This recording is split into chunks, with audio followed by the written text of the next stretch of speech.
So the meeting of the Sandy Drainage Improvement Company Board of Directors will come to order. Just a reminder, there's an audio recording of today's meeting. To get things started, let's just go ahead and do a roll call of board members. Ken Anderton? Present. Danny Stephenson? Present. Tom Hansel's present. We have a quorum. So getting into our agenda. Emily, thank you for coordinating all this. Really appreciate it. Is there any public testimony at today's meeting? So the only thing I would point out is we have Jamie Damon is sitting in on part of this meeting. She's a facilitator from Kearns and West. And so she's going to be doing some support for our public outreach related to feasibility study, and then also with the assets and liabilities project. And so she's just here to kind of get a sense of you all. She's been sitting in all our board meetings this week, but I just want to let you know there's someone else in the room. Good afternoon, everybody. Hi, Jamie. Good to see you again, Jamie. Good to see you too. I'm going to go on mute and no camera and just be listening. So moving down our agenda, item C, signing authority. So we have a motion on signatures. Is this you, Sunny? It is. So with COVID, we've moved to just having the board members approve checks electronically, and then we sign them here to minimize contact and risk of the spreading of COVID. And since we are still remote working and we expect to continue to remote work, we'd like to request that we extend that ability through January 31st of 2021. And so just wanted to check in with the board members if it's working okay for you, if you have any questions on the process. So I'll open it up for discussion. I didn't see any issues. I was just curious why January? We're going to be extending our remote work through the beginning of January in the meantime. And so we don't have a date yet for the board meeting in January. So we just made it through the end of the month. So in mid-January, we can address with you all if we're going to continue or not. Okay. Yeah, Tanny, MCDD voted on this earlier this morning, and we actually extended it past January 31st. I think, was it March 31st? Just so we don't have to have another resolution. I don't have a preference either way, but that's just what wanted to make sure this board knew what MCDD did. Yeah, I think that's a reasonable amendment to consider. Yeah, the MCDD board went through May. Through May 31st. Yeah. Do you think this will still be going on then? I hope not, Tanny. I hope not, but I'm not hopeful. So I mean, the election's like next month. I mean. So from an SDIC service component, what's the MCDD board anticipating for when would you return staff to work? What's the trigger to return staff to work? Return to staff to work is going to be contingent upon state what the state allows. We do have our operations staff working now. Until we get approval of proximity and how many people can be in a room, proximity and necessary precautions, we don't anticipate a change.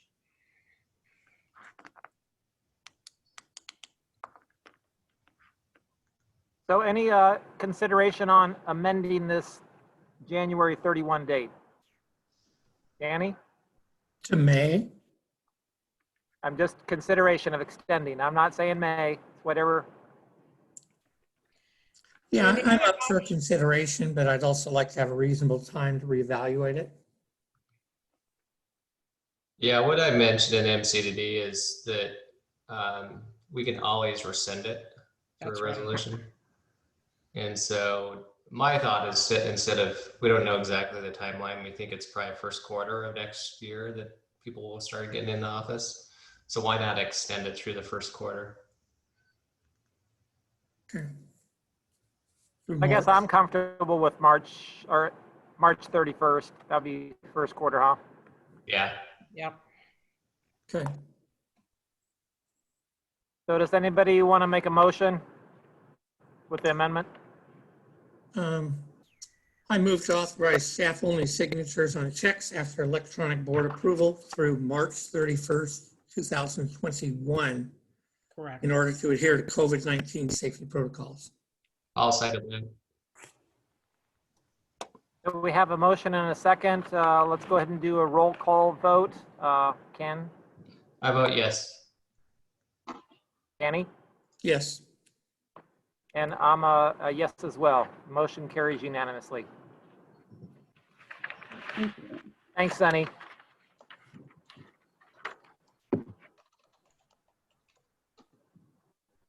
Is Evan with us?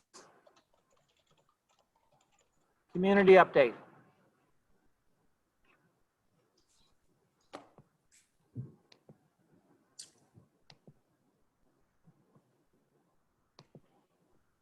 Is Evan up? I guess she's not on. Jamie, would you mind stepping in and just touching base on the community engagement? So we've been working, Evan and I have been working closely with the Corps around their presentation and to prepare for the meeting on the 28th. We've had a couple of dry runs already, and we've got 2 scheduled for next week, just to make sure that we are all on the same page. Where the invitation is going to be going out today, and that's coming from Evan's, from your shop. Evan will be doing that.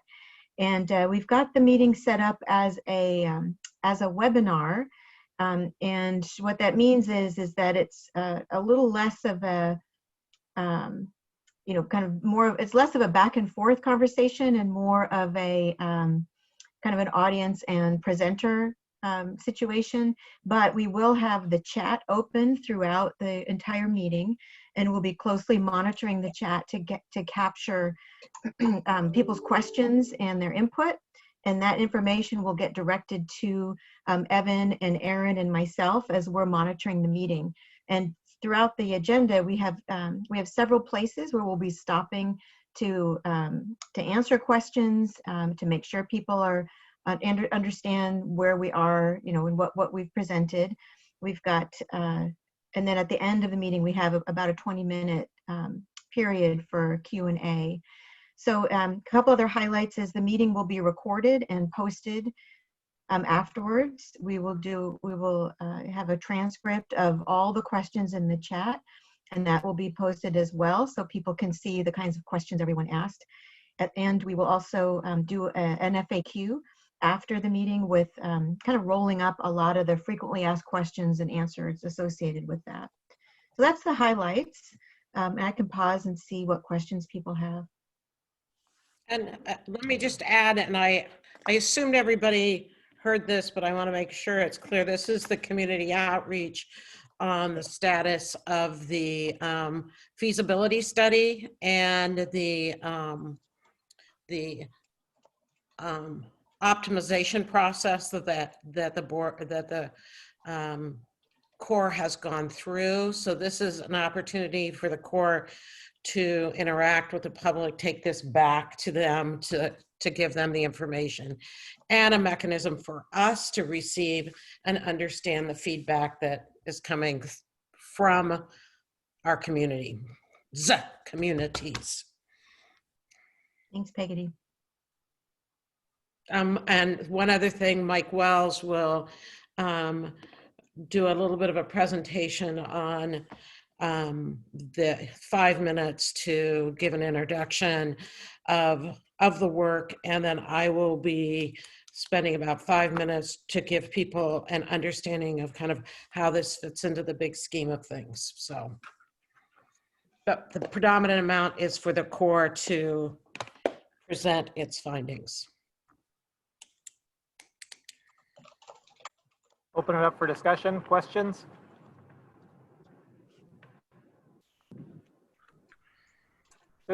Jamie, I was curious, with these community outreach, with the isolation pandemic, how are you overcoming the challenges of community engagement when it's not an easy time to engage? Yeah, I know well- at the county, we're actually having to offer gift cards to pay people to show up to provide comment. I don't know if you're seeing those challenges or what you see as a success with the community engagement meeting. Yeah, we haven't been faced with having to provide compensation for people to participate in the meetings that we've been doing for other agencies. And so I think the biggest challenge is that the people aren't as familiar with the platform. I mean, as organizations and agencies, we tend to be in this environment on a pretty regular basis, and a lot of our public isn't. And so, we've learned to slow things down and make sure to do an orientation at the beginning about exactly how to use the platform, to not assume that people are familiar. So that's one thing we've learned. The other is, probably the biggest challenge is it can be a pretty unsatisfactory engagement. When people come to a public meeting and they want to be able to stand up and address people directly, and it's very challenging to do that in this environment, especially when like for the meeting we're expecting on the 28th, we're expecting a fairly large turnout. And so once you get numbers in the 30s, 50s, close to 100, it's very, very difficult for people to interact directly as they might in a public meeting. So those are a few of the challenges that that we've found. So I don't know if that directly answers your question, Tom, or if you had a follow-up. That's good. I like your optimism that you're going to have good participation. Will your platform allow for breakout sessions? Yeah, we're not going to do breakout sessions in this meeting. We talked with the core about it. We've tended to use breakout sessions and on other topics with other agencies when we have things to engage people to talk about. And in this particular, for this meeting, it's a lot of information out about what's changed since the core engaged with the community last time. And because there was a meeting it was January, Peggy, is that right? The big meeting at the Expo Center? Yes, it was, yeah, January. I think it was January, it could have been February, but it was, before COVID. Right. And then since COVID, the Corps has been doing a number of kind of smaller, like walkabouts and individual meetings. And so they've taken that information in. And so this meeting is really about what's changed since the last big meeting and how is the Corps being responsive to what they're hearing from the community. So it's a lot of information out, and then questions from the participants to make sure that they understand what's changed and that they fully, they can ask questions about why. So it's less of a small group kind of conversation about, kind of to work through some issues. Thank you.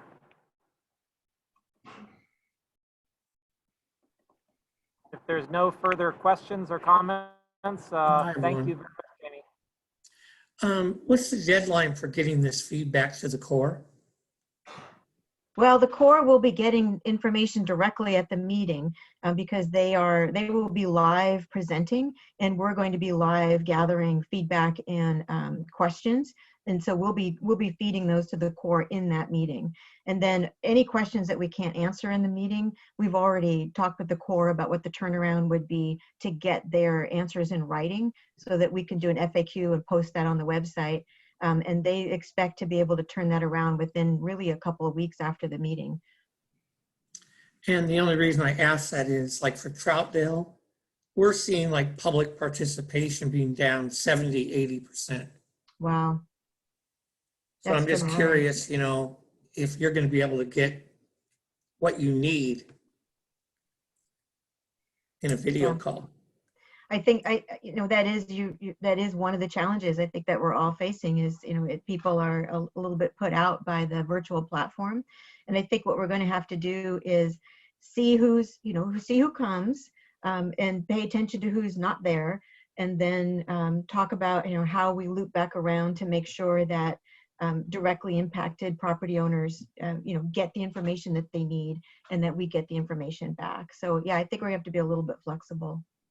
can actually sometimes be an opportunity, though. You can reach people that may have not come to a public meeting because they have kids at home, Yeah, but they can that's log true. into a computer. Mhm. And so I think it's a matter of getting the platform that works, getting the system down, practicing it and getting the word out. So there's, at the port we've struggled. I think our first public testimony we had just a couple of days ago at our commission meeting, and the technology was kind of messed up that allowed him in the whole time. And it, so there's fits and starts. I know the city of Portland has, because they've needed it, they have a lot of activists that show up. So their ability to mute and control some of the input as well. So there's ways to outreach, and it's going to be kind of fits and starts, I think, until we get it right. The other thing I wanted to also, Amber, Jamie, you also indicated that there was the ability that people can also dial in if they don't have computers. So there is kind of there's one step more of involvement. Yeah. But thanks for that question, Tanny. I think that's a good, no, it's something we have to pay attention to.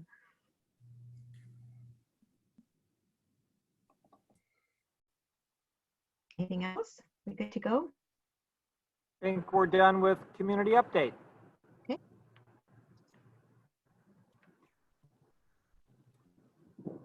So moving on down our agenda, Bill, looks like we get to hear from you. Assets and Liability Working Group update. All right, good afternoon all.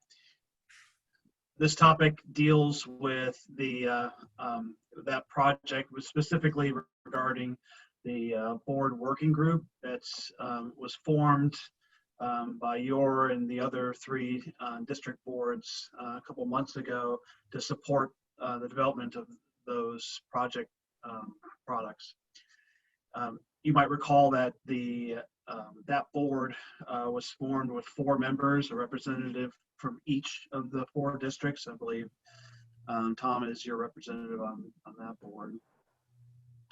But since then, staff has had a chance to consider other options as that board, as we begin to think about how that board's going to engage. And thinking back about some of the comments you and other board members have made about the work that working group will be doing, and really the connection with this project to the new urban district board. So with that in mind, and some advice we've gotten from a gentleman from Clackamas County who's been through a similar exercise with consolidating some sanitary sewer districts down there, we have suggested or recommended for you, and I believe you received the one-page summary prior to this meeting, to add 2 additional members to that 4-member board in an advisory role only. And those 2 individuals would come from the new urban district board, initial board. And we think this is a strong move because of the need for facilitating some conversations later what that board will need to do, and thus these additional individuals will have the opportunity to chime in and provide maybe some nuances to the process that led to the valuation of those assets and liabilities.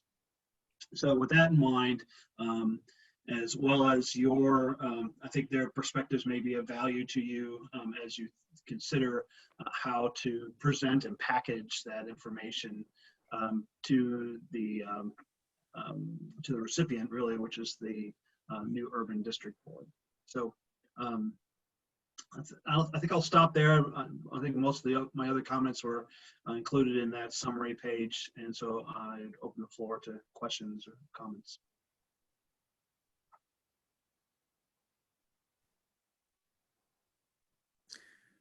Who are the 4 now?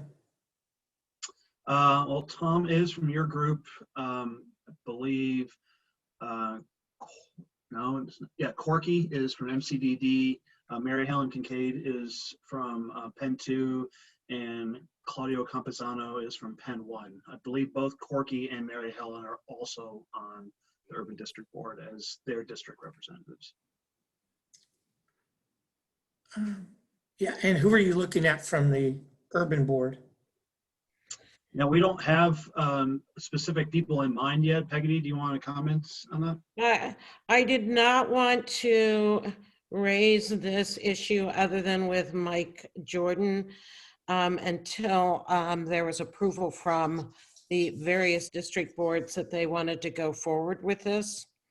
And at this point in time, we do not have a specific. We were going to raise this issue in the meeting on Monday.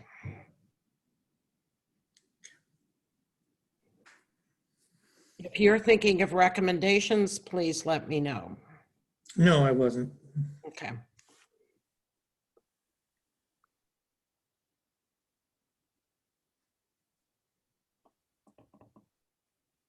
Bill, I know you're going through a vendor select or a contractor selection right now. Any updates on that? Yeah, I can provide some updates on that. You just met Jamie Dalton from Kearns and West. She will be the facilitator for this assets and liabilities discussion for this year.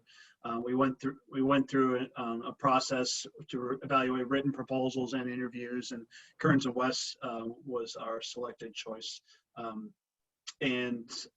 So we also recognize that Kearns and West, while a very strong facilitator, has good, strong facilitation and mediation background, they are not financial specialists. And so they will, we just yesterday talked about how we go through a process to contract with a financial subject matter expert to supplement the facilitation work. Thank you. Sure. So if y'all are comfortable with it, I would ask you consider whether or not you think this adding 2 additional members would be worthwhile, and if so, that's enough for me. I've gone through the similar process with the other 3 districts, and my intent is, as long as I get some direction from all 4 districts boards, say this is the right approach, then Peggy and I can make the next steps. So I'm fine with the additional 2. Danny? I'm wondering if you should get a referee to go along with the additional 2. That's why we have a facilitator. It's just going to be interesting because they're all coming from very different perspectives. Yeah. Yep. I'm also fine, Tom, with adding them. You guys like complexity, so when I introduce more.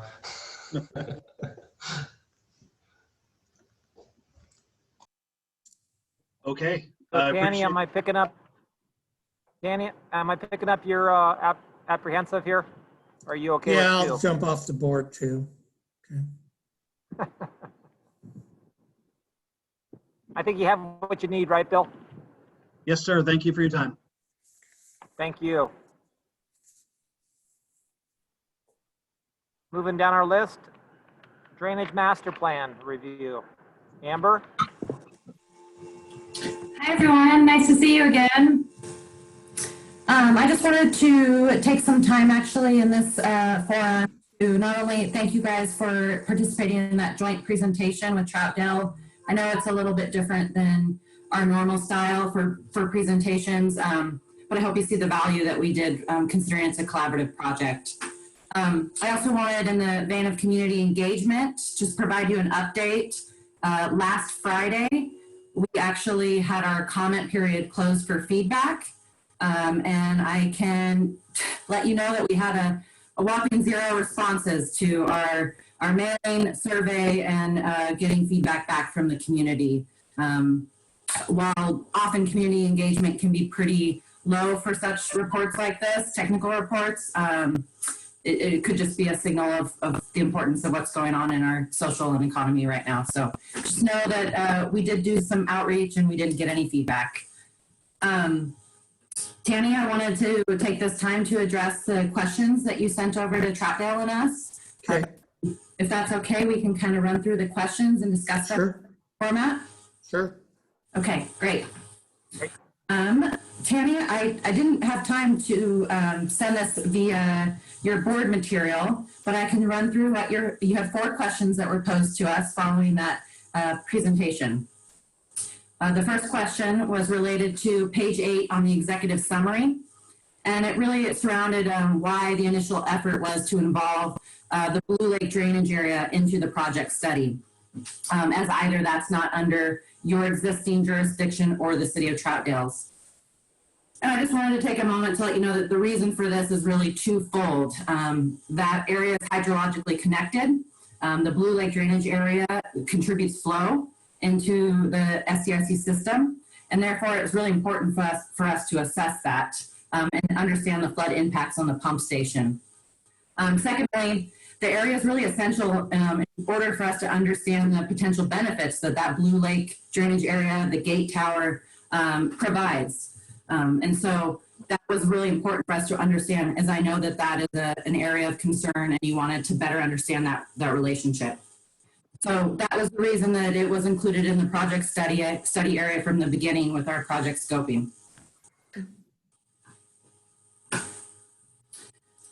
Your second question referred to the flood storage east and west of the Troutdale Weir. You highlight— Amber, can I just interrupt? Tanny, do you want to discuss after each one or anything, or just go through all 4? No, we can go through them and then, yeah. Okay. Sorry, Amber. No worries. Please just let me know if you have follow-up questions. I'm hoping this can be a good discussion. Your second question referred to the flood storage east and west of the Troutdale Weir. You highlighted section 6.53 as a reference and its potential storage capabilities, with optimizing potentially through additional equipment through where the Salmon Creek bifurcates. So your question to us was, if the Weir and the Sundown wetlands can store additional water, would this negate the need for additional flood storage over in the Blue Lake drainage basin? Right. And I think this is a good discussion, noting that the Trip Weir really does provide flood storage upstream, to the point where Salmon Creek actually diverges.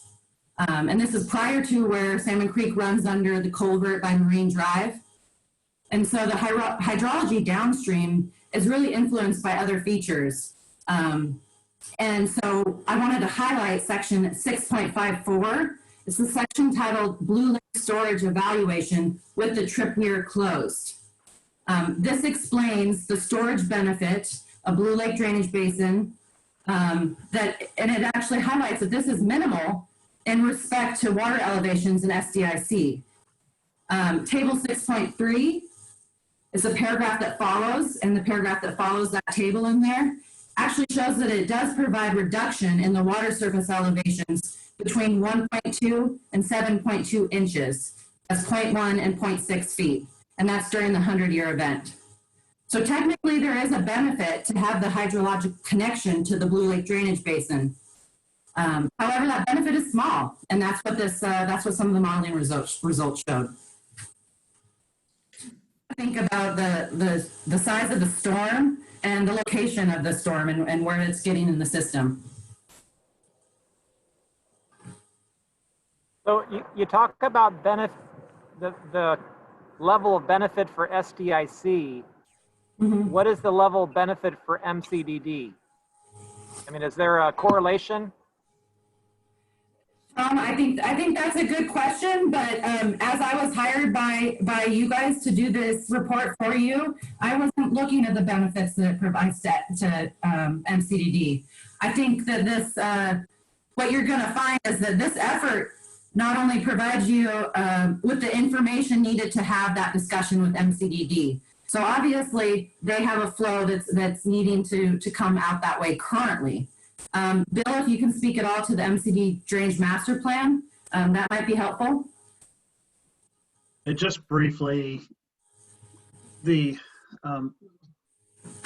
Blue Lake flood storage, Blue Lake area provides probably minimal storage for what type of runoff they see in MCDD.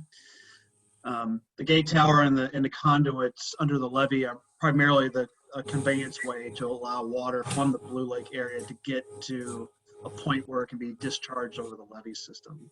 So for really for large 100-year events, there'll be some flooding up in that area, but I think that area benefits more. More of the flood storage area probably comes from water from SDIC in nature, just because the drainage area from SDIC is so much bigger than the small area, the small neighborhood and the Blue Lake state park. I hope that answers your question. I might just follow up, Tom, and just say that, so this effort really did, through the modeling, it identifies the flood impacts with and without those drainage pipes under that cross levee. And it also provides you general cost estimates for potential solutions. So I cite that as, that's just a future discussion, I think probably that SDIC and MCDD will have. But we could close it off, right? It looks like it'd be minimal effect. It's We decommission a benefit for SDIC. I mean, that'd be an interesting. I'm sorry, Tom, go ahead. That would be an interesting discussion if we unilaterally just elected to abandon the cross levee or the gate tower. So. Well, you now have 2 planning level cost estimates to have that discussion. Yep.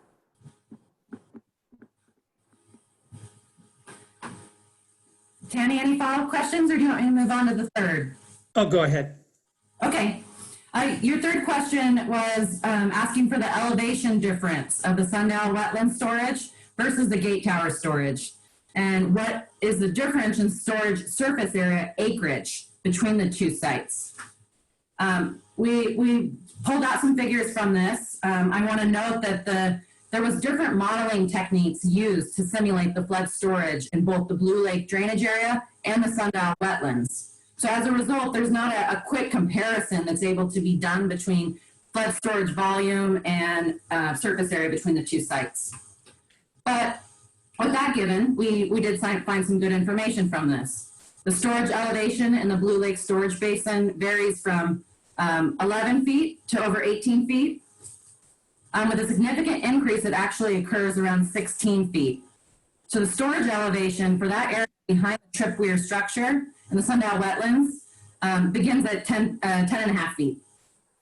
This is at the bottom of the 60-inch culvert and rises to 19 feet, which is where it starts overtopping on the weir structure. So I wanted to highlight a couple of areas for further inquiry. Table 6.1 will highlight kind of the water levels at the Sandy pump station, showing that it drops to only 0.2 feet to 0.7 in existing future conditions.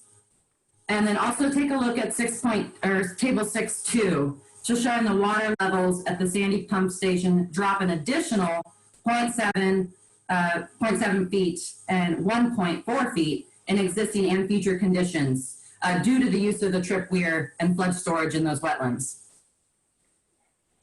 And I know these are a lot of figures right now, so we can follow up with some responses to have on hand. And then lastly, sorry, Amber. I guess my takeaway there is that the trip weir, the area behind the trip weir, provides more than double the storage than the Blue Lakes flood storage area. So if you're trying to make a comparison of how much available storage is there behind the 2, there's a significant amount more trip weir structure. So unfortunately, as Amber said, we don't have a data to quickly show you, which would be ideal. The Blue Lake area is this small little piece over here, and then the trip weir has this really large piece over here.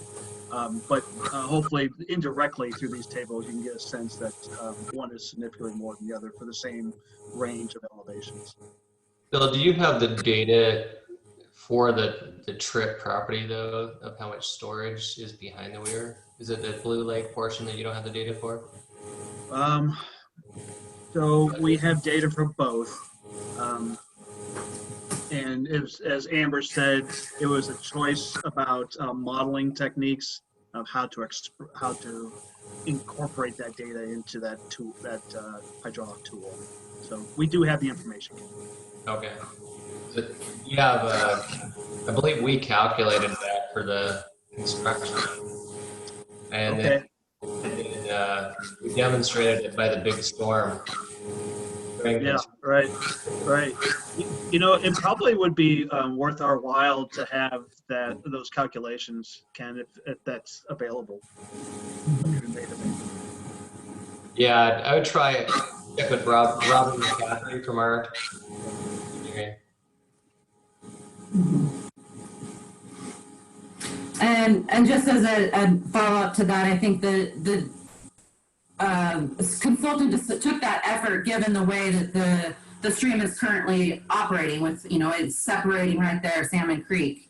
And so, as you mentioned earlier, there could be ways to optimize the way the flow is going around to the other direction. That would take that wasn't the scope of this project, but it could be a future planning.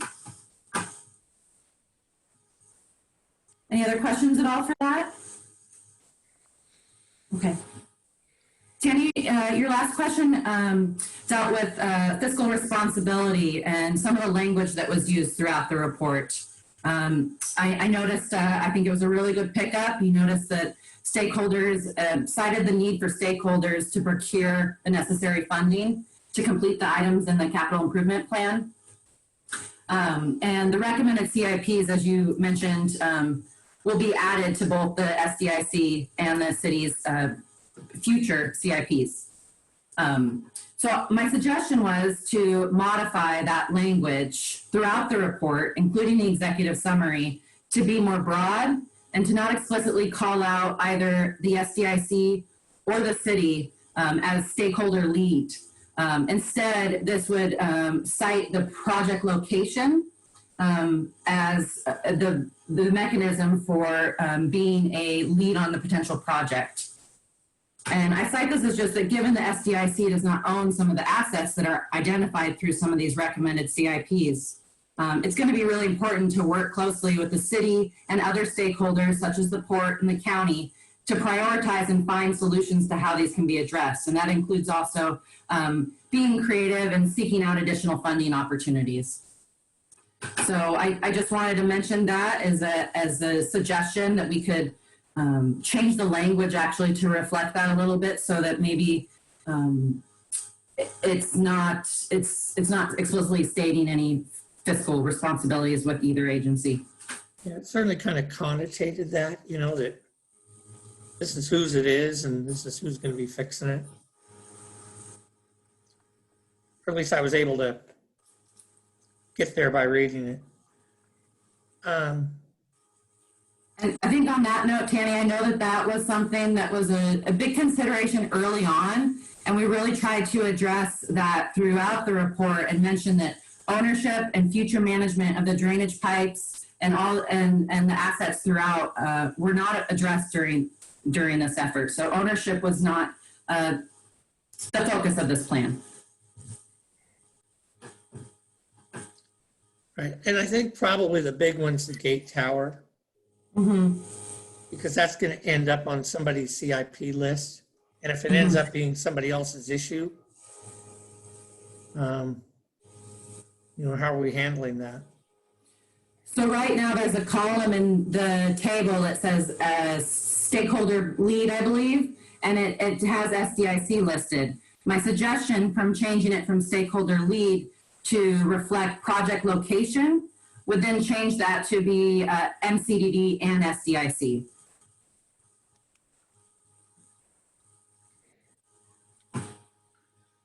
Okay. So there's not a clear winner of the Gate Tower sweepstakes, right? No, it's continuing to be complicated as ever, it sounds. But I'll add my opinion here. It does appear, well, certainly the cost to decommission the gate tower and associated culverts under the levee is substantially less than trying to rehabilitate it. So that's clear. And so, but if your board decides to go that direction, then you have the information to have a conversation with the MCDD board about, this looks like the right direction from us. What is it going to take for the two of us to get to a point where we can make this happen and both of us can feel that at the end we've accommodated our individual landowners. So the intent here is to provide the engineering information and cost estimates and let your group and the MCD board make decisions about next steps and funding. And this is going to obviously be part of the conversation as we go through the asset and liability process. Right. It would. I just think that, okay, if it makes it on a CIP, it could be substantially funded before anything else happens.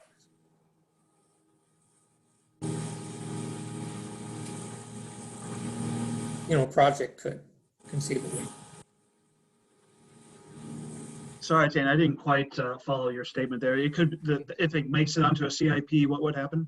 It could be substantially funded over the next 4 or 5 years. Good. If not totally funded. Yeah. But that is, By the core, Kenny? No. If it's on the CIP and you're planning on funding that CIP, you're collecting money to fund it.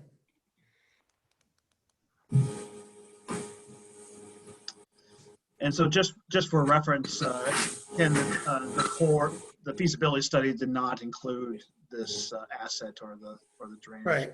Just as a reminder.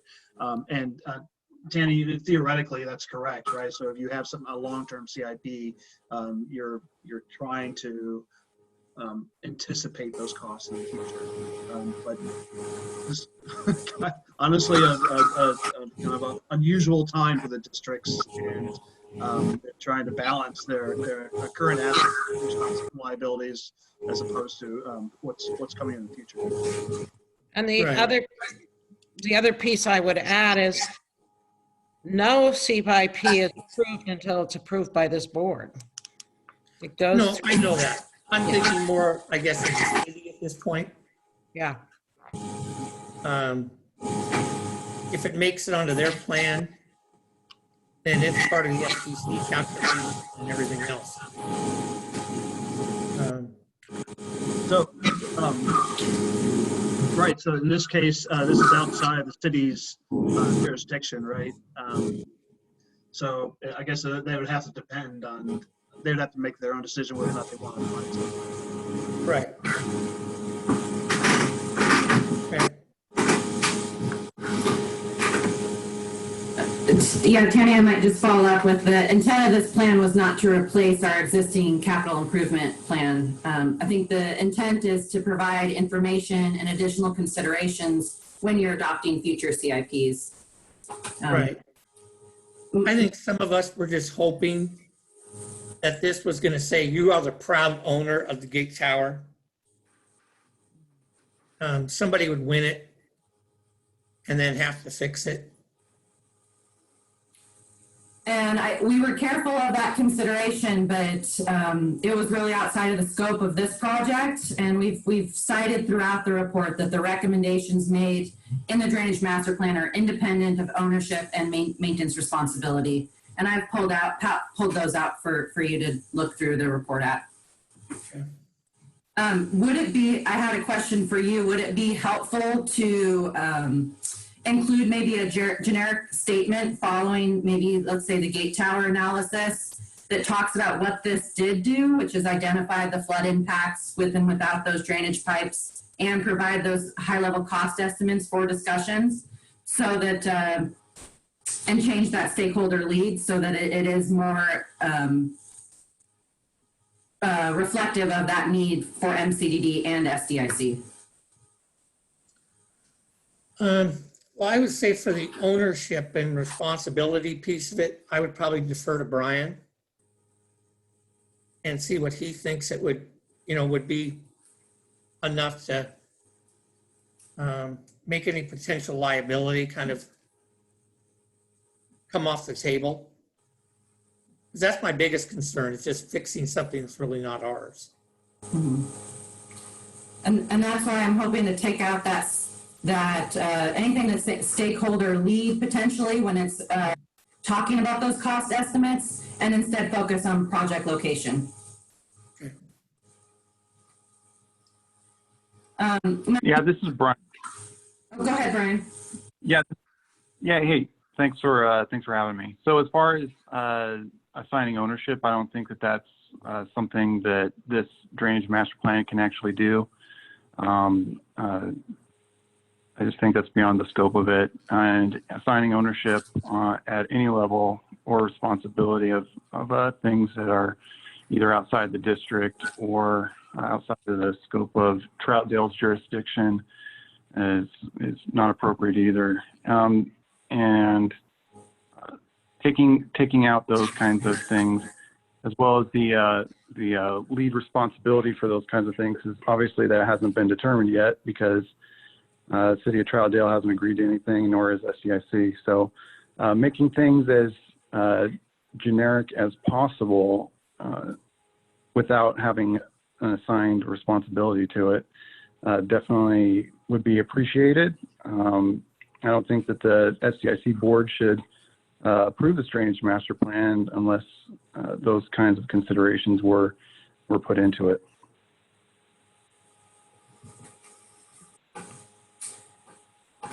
Thanks, Brian. I think that's, I'm hoping some of those suggestions that I thought, so moving forward, next steps is I just want to highlight that I can take our discussion here and go through an additional revision of the report with our consultant, with the city, and make those necessary changes, bring them back to this board, maybe highlighting what changes have been made to reflect this request prior to board adoption. Yeah, that would be very helpful. Thank you. And I just want to give a highlight. Our contract with BNC does expire at the end of this month.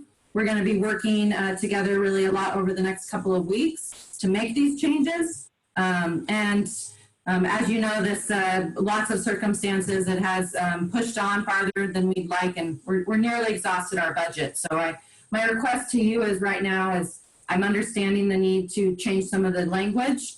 Is there anything else at this time that you really see as a big request for changes?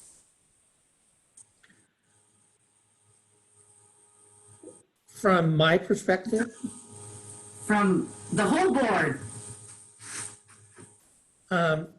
I was hoping, and this could be drug abuse or whatever, but I was hoping that somehow we were going to come out with more information about the gate tower. And I had kind of thought that all along, and I was probably wrong. But I was thinking somehow this was really going to nail that thing down, because there had been so much discussion about it. Well, I think you have good data that's telling you about what's the hydrology and what's the benefit. as I mentioned, I think that ownership and management was outside of the scope. Okay.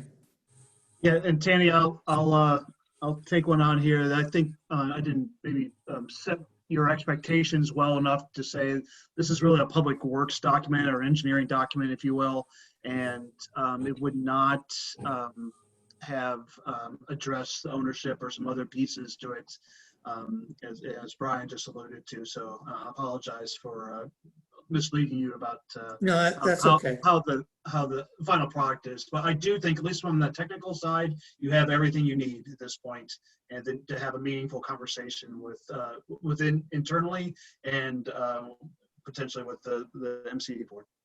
Okay. So, Amber, coming off of the joint meeting with the city of Troutdale, SDIC, we kind of closed, I think, a little quicker than the discussion was going. Do you see any need to, are you continuing to talk with the city, or is the consultant going to get back to him? Seemed like there's a lot of unanswered questions. And I think Tanny's kind of brushing on some of them, but I think they had some real heartburn around the numbers, right? And I think that gets back to the ownership piece. So I just felt that meeting didn't necessarily end timely.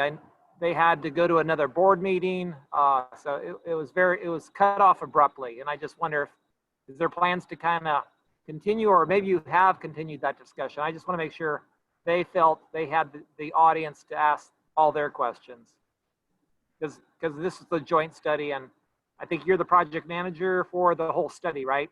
Yeah. Yes. No, that's a really good question. I've been working very closely with their public works director there and their chief engineer. So those questions are being addressed, but I am understanding that their staff will be working with them to incorporate those questions. Great. Ken, Tanny, any other questions you want to bring up with Amber? No, I disagree. I think that it's unfortunate that we couldn't have had a longer conversation with Troutdale, because I think there was some misunderstandings of how it would get funded and what the plan actually was versus it's a public works plan, not a funding plan. And so I would have hoped to be able to clarify some of those comments, and maybe we can behind the scenes.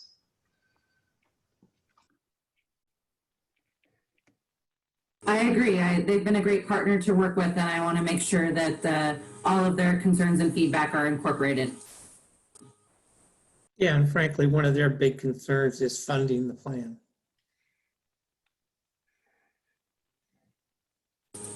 Well, I plan to come back to this board and show you some of the language changes, and hopefully that will be address some of the concerns that the city had as well. Okay.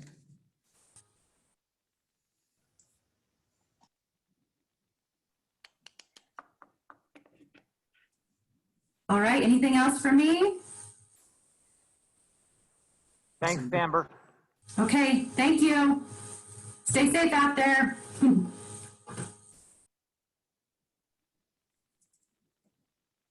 Moving through our agenda, Peggy, you're going to give us an update on the urban flood safety?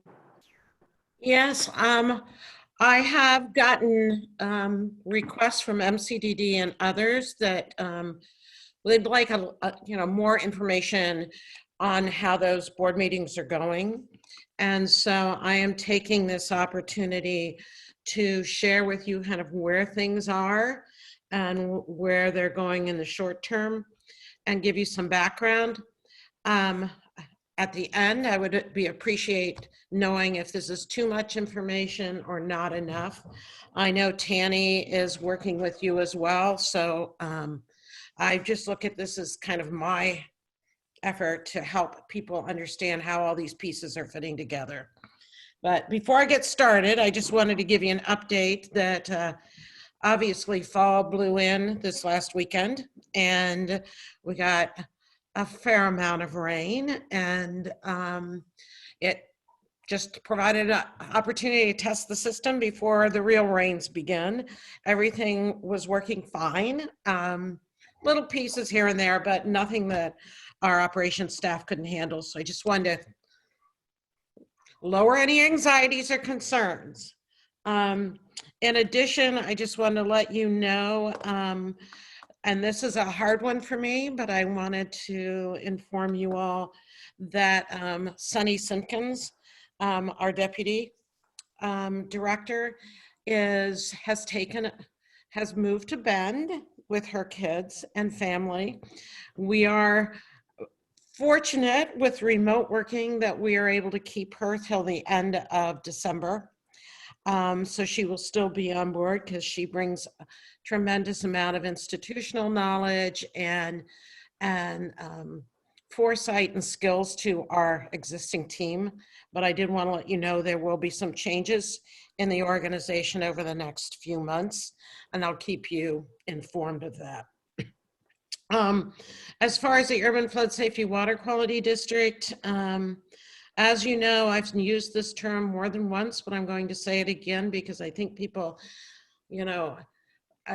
people tend to use, we're setting up a new entity. I think it's more appropriate to say we are setting up a new government that has not been set up since the 70s and when Metro was set up. So it sounds simple, it's much more challenging, and with the staff and everyone else. And so we've approached this, staff has approached this kind of in a three-prong approach in helping this board get established and get their feet underneath them. As you know, some of them have years of experience with drainage districts and some of them have none. And our goal is to establish a strong foundation so everybody can kind of approach this the best way, approach this openly. So we've taken this three-prong approach and we've addressed kind of three things: our administrative / legal efforts that have to occur, overall briefings to this board, and then kind of some strategy issues. So the board meetings are pretty focused on those three components. Over the last 6 months, about 6 months, I guess now, the board is establishing their bylaws. They initiated in June, and they are addressing those sections of it over the last few months, and anticipate making the adoption of their bylaws in December. We've also been active doing IGA service agreement between the JCA and the Urban Flood Safety Water Quality District, because the urban district does not have employees. They are using MCDD staff through the JCA for those services. We've been working, and Tanny may have more to say on this than I do, but one of the things we've been focused on is how to fund this. There was question early on whether they were going to get the $500,000 from the state, and a lot of work was done behind the scene, and that was finalized. We did get that $500,000 grant, which sits in the JCA for the new district. In addition, all of the boards, and I appreciate SDIC's contribution. There was a $40,000 grant from the 4 districts that sits in the urban district's budget. That's really all they had. I mean, that's really their budget.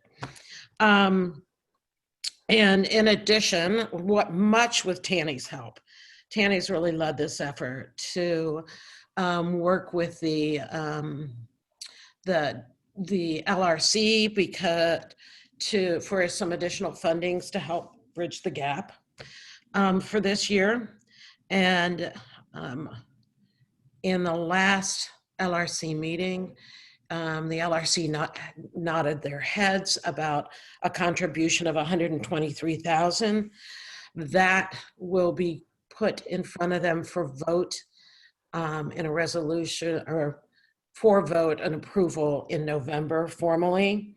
The plan is to have that money move directly to the new district and not sit in the JCA, but provides the new district which with that large an increase in their budget from 40,000 to 163,000, it's going to take a budget amendment and a process with the TSCC to get that moving through.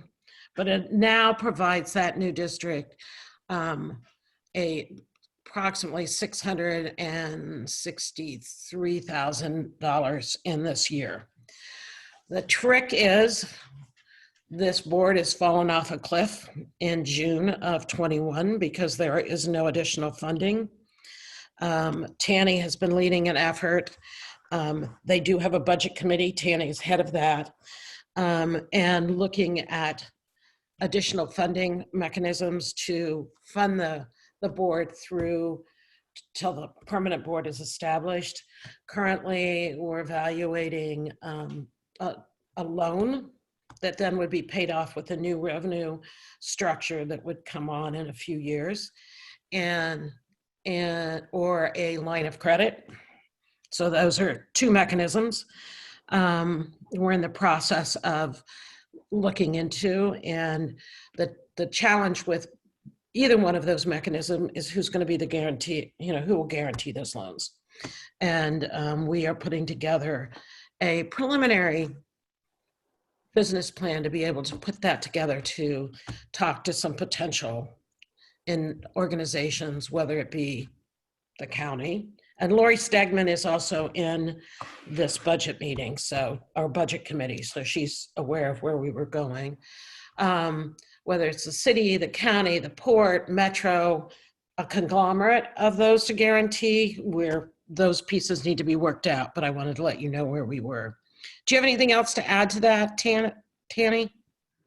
No, just basically that we are looking at going to the LRC and requesting 122,832 that staff has indicated can be moved from one bucket to the other to help fund some of this, and that would give us a total of 663 of the 780 that we were working with, and the difference between the two has just been cuts or people not being hired when we planned on it or something along that nature. I do think, though, we'll have to provide more documentation as far as what each group is doing and where the money's going to help the partners feel more comfortable about a direction going forward. Thank you.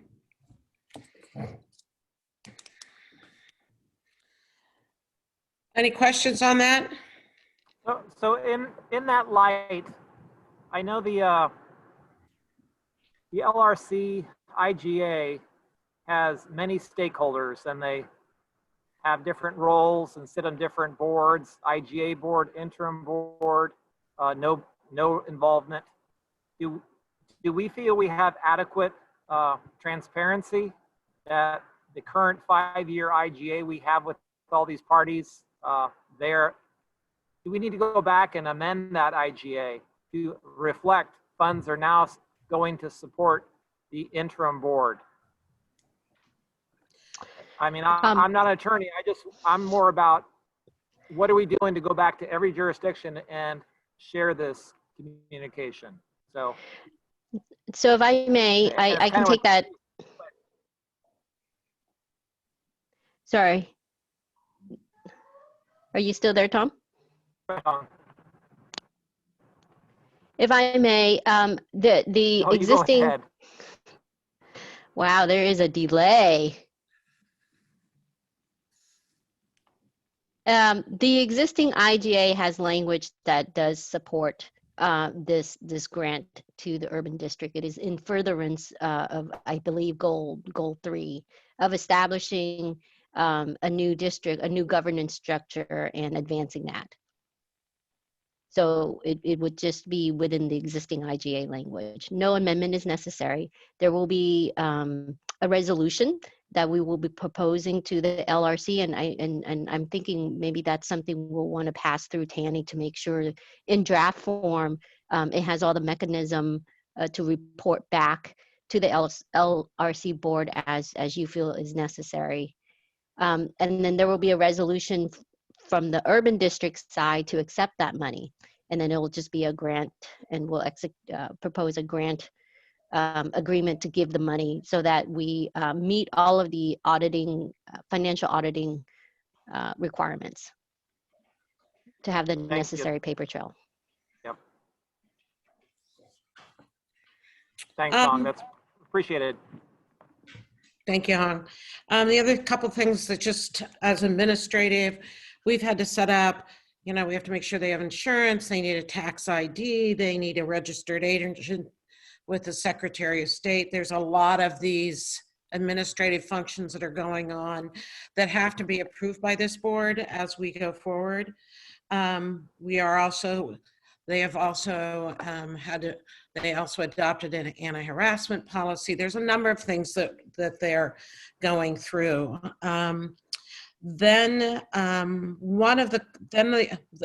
Another component that we've referred to is the briefings themselves, which is really the effort of trying to bring everyone's knowledge a little more level. We went through a pretty extensive briefing on their roles and responsibilities versus what the current drainage district's roles and responsibilities are, so they understand their expanded requirements. There was also Bill and Colin did a very thorough and extensive job of the overall system itself, how it operates, etc. We have started to introduce to them, actually this month, we started a little bit last month. This month we'll go into more details where Colin will be addressing the kind of the proof of concept the LRC process went through in their rate development, what actually is included in it and what was not included.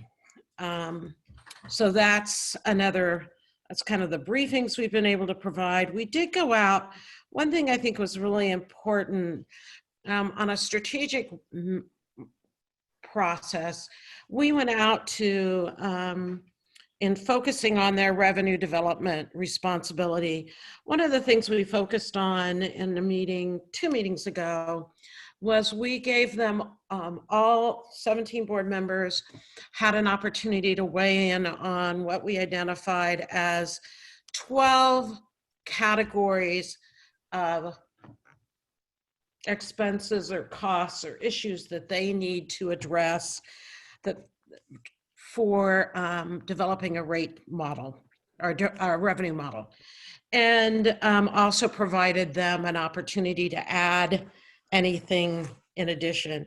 It included capital planning, it included operations and maintenance, emergency response, all of these, there were 11 categories.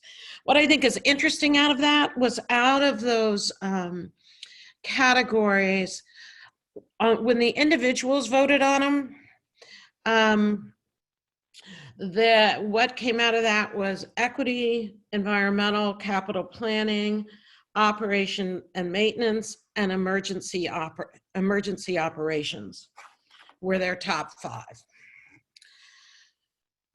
Then we asked them to break into groups, and when they broke into those groups and came back, a couple interesting pieces, excuse me, there was a little bit of a difference and more emphasis on some things.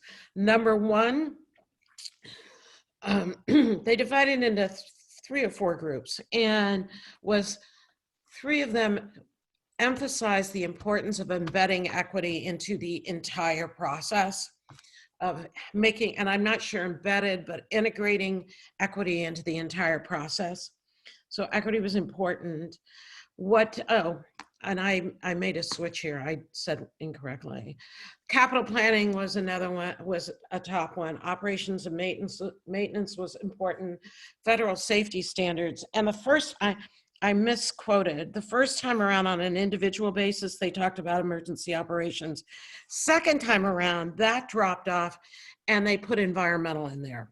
So it's it's interesting to hear where everybody's perspective is from a 17-member board.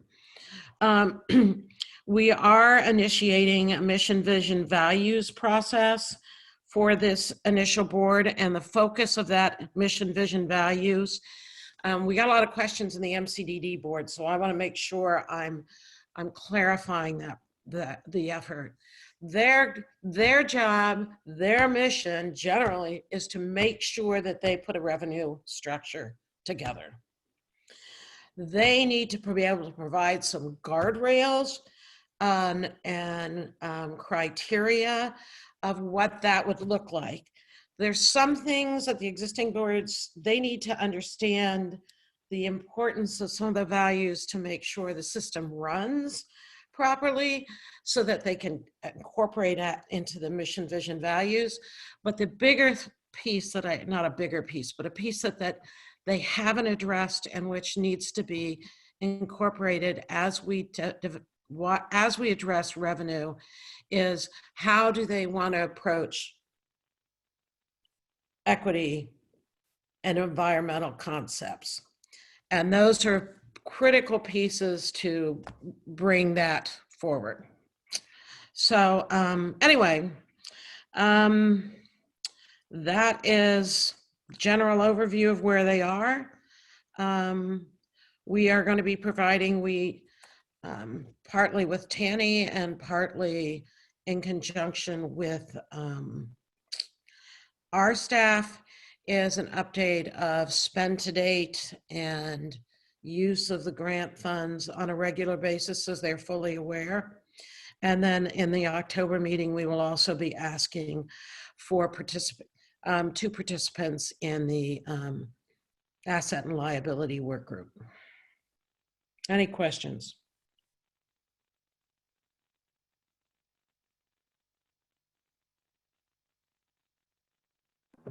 Is that too much information? Not enough. No, I think it's helpful to get an overview. You know, I know you can go deep into all those topics, and that was the right level for me. Danny, Ken, comments? I agree. Your second version of this in the SDIC meetings was more refined. Or maybe I understood it better. But no, I think it's the right level. You know, the board is there's some of us representing, you know, others in other districts, or some, and I have, in the board's case, colleagues representing in certain things, and we don't always get the context or info. And so it's good to hear your interpretation of where things are at from a district management perspective. I find it very valuable.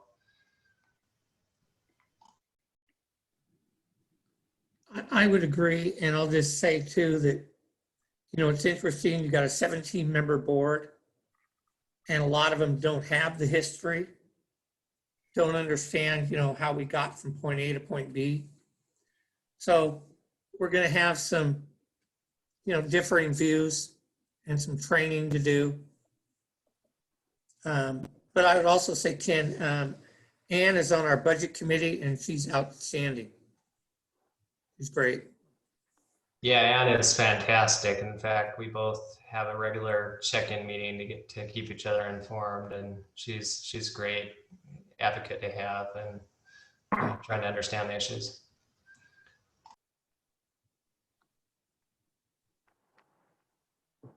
Hey, Peggy, kind of off topic a little bit, but it's with the current IGA that the jurisdictions are supporting the LRC.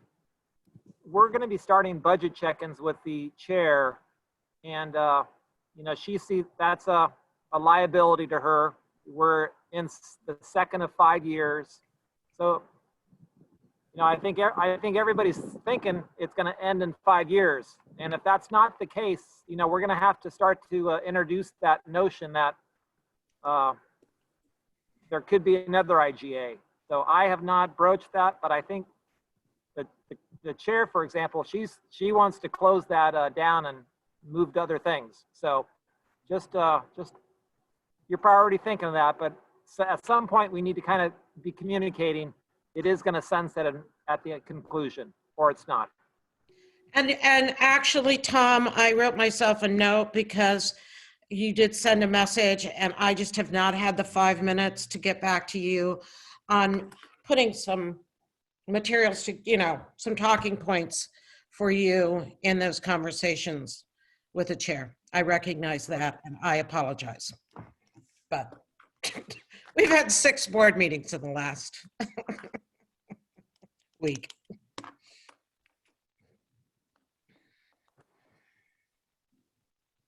Are we ready to move on to new business? I think so. Yes.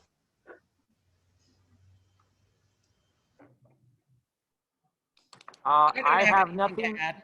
I don't have anything to add, so. I don't have anything. I'm good. So let's go ahead and adjourn this meeting of the Sandy Board of Directors.